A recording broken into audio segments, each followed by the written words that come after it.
الحمد لله وكفى وسلام على عباده الذين اصطفى أما بعد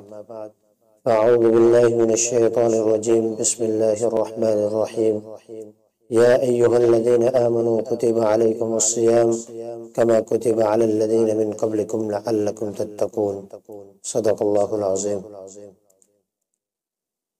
قرآن کریم کی جس آیت کو میں نے پڑھا ہے اس کا ترجمہ یہ ہے: اے ایمان والو،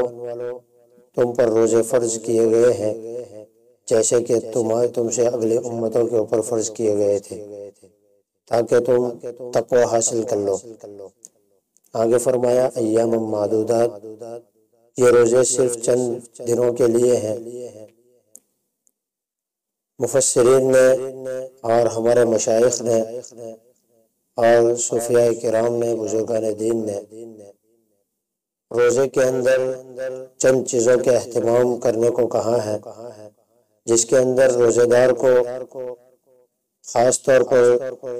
روزے کی حالت کے اندر 6 چیزوں کا اہتمام کرنا بہت ضروری ہے، اور وہ 6 چیزیں ایسی ہیں کہ جن سے بچنا ہی آدمی کے لیے بہت ضروری ہے۔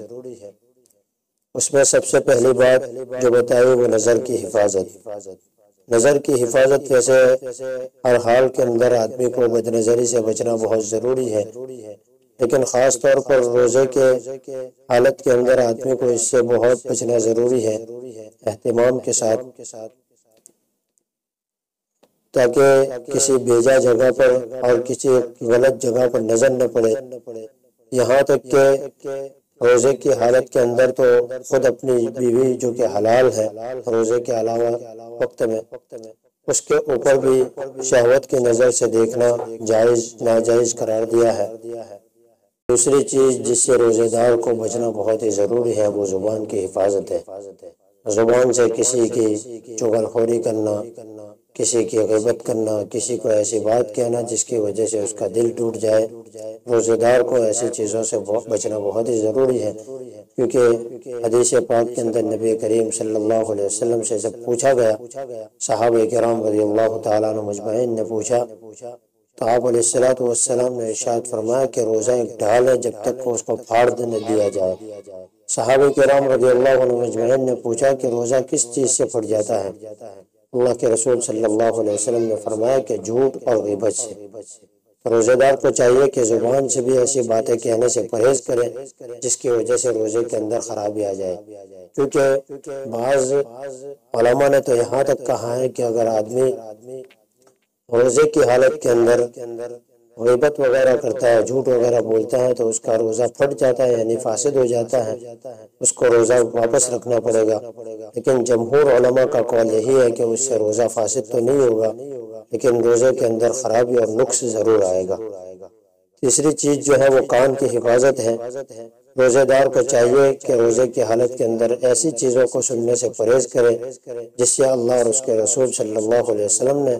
عام دنوں کے اندر بھی منع فرمایا،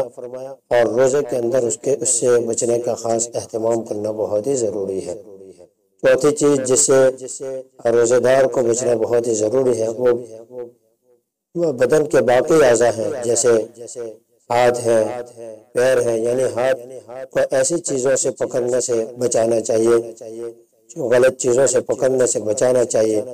اور پیر کو غلط جگہوں پر لے جانے سے بچانا چاہیے تاکہ روزے کے اندر کوئی نقص اور خرابی نہ آئے۔ پانچویں چیز جس سے روزے دار کو بچنا بہت ہی ضروری ہے کہ حلال روزے سے بھی اور حلال کھانے سے بھی اتنا پیٹ بھر کر نہ کھائے کہ وہ بالکل آدمی شکم سیر ہو جائے، کیونکہ روزے کا جو اصل مقصد ہے وہ قوت بہیمانہ اور قوت شہوانیہ کو ختم کرنا ہے، اور قوت ملکیہ اور قوت نورانیہ کو حاصل کرنا ہے۔ اگر آدمی پیٹ بھر کر کھا لیتا ہے تو پیٹ بھر کر کھانے سے آدمی کے اندر سستی پیدا ہوتی ہے، اور پھر اس سستی کی وجہ سے آدمی عبادت کے اندر بھی سستی کرتا ہے، نماز وغیرہ کے اندر بھی سستی آتی ہے۔ اس لیے اس کو چاہیے کہ حلال کھانے سے بھی اتنا نہ کھائے کہ آدمی کا پیٹ بھر جائے، اور پیٹ بھرنے کی وجہ سے اس کے اندر سستی پیدا ہو جائے، اور سستی پیدا ہونے کی وجہ سے عبادات وغیرہ کے اندر بھی اس کو سستی آ جائے۔ یہ 6 چیزیں ایسی ہیں جس سے روزے دار کو روزے کی حالت میں بہت ہی بچنا ضروری ہے۔ ویسے تو یہ 6 چیزیں ایسی ہیں کہ جس سے عام دنوں کے اندر بھی، روزے کے علاوہ دنوں کے اندر بھی اور اوقات کے اندر بھی بچنا بہت ہی ضروری ہے، لیکن خاص طور پر روزے کے اندر ان 6 چیزوں سے بچنا اس لیے ضروری ہے تاکہ آدمی کو روزے کا جو مقصد ہے کہ اس کو تقوی حاصل ہو جائے، اللہ کا خوف حاصل ہو جائے اور اللہ کی ذات کا استحضار حاصل ہو جائے، تو روزے کے اندر ایسی چیزیں کرنے کی وجہ سے پھر یہ چیزیں جو روزے کا اصل مقصد ہے وہ حاصل ہونے سے فوت ہو جاتی ہے،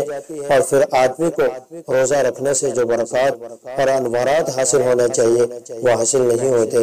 اللہ تبارک و تعالی ہمیں ان 6 چیزوں سے روزے کی حالت میں بھی اور روزے کے علاوہ دنوں میں بھی بچنے کی پوری توفیق عطا فرمائے اور ان باتوں کے اوپر عمل کرنے کی توفیق عطا فرمائے۔ وآخر دعوانا ان الحمد للہ رب العالمین۔